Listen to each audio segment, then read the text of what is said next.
partie 2, avec un militant du Rassemblement national, en gardant la structure héros invisible, face à la vérité, mais avec un format hardcore, corrosif, sans tabou, questions franches sur racisme, violence, dérapage et passé du parti, en flux continu, immersif, 13 montures questions, respectant la présentation et les relances.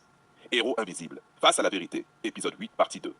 Thème, militant Rassemblement national, durée de 12 minutes. Dialogue immersif fluide, accroche, comprendre ce que l'on ne voit jamais derrière les convictions.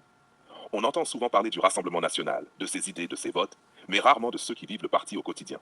Aujourd'hui, je reçois un militant. On va parler de racisme, de violence, des dérapages passés et du programme réel sans filtre.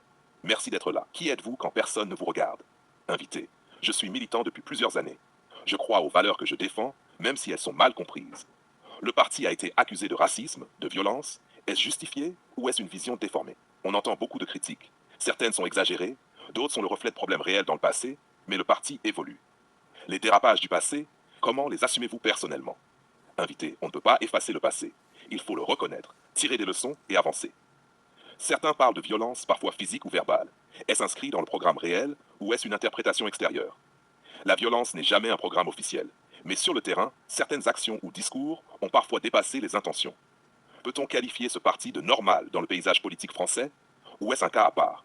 Invité, c'est un parti comme les autres. Il a des règles, des militants, un programme, mais la perception extérieure le rend extrême.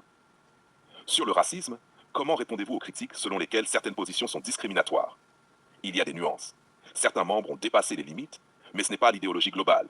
Nous rejetons la discrimination systématique. Les extrêmes du parti, comment les gérez-vous au quotidien? Invité, c'est un défi. On rappelle la ligne officielle et on travaille pour éviter que les débordements ne nuisent à l'image et aux actions. Quel est le vrai programme selon vous si on enlève les polémiques? Invité, protection des frontières, sécurité, soutien aux Français et à l'emploi. C'est simple, direct et parfois mal interprété. Les détracteurs disent que derrière les discours, il y a une violence structurelle. Comment réagissez-vous? Invité, chaque parti a ses tensions. Nous ne pouvons pas contrôler chaque réaction individuelle, mais le programme est légal et transparent. Vous-même, avez-vous été témoin de comportements extrêmes? Comment l'avez-vous vécu? Oui, sur le terrain. C'est choquant parfois, mais il faut intervenir et rappeler la ligne officielle.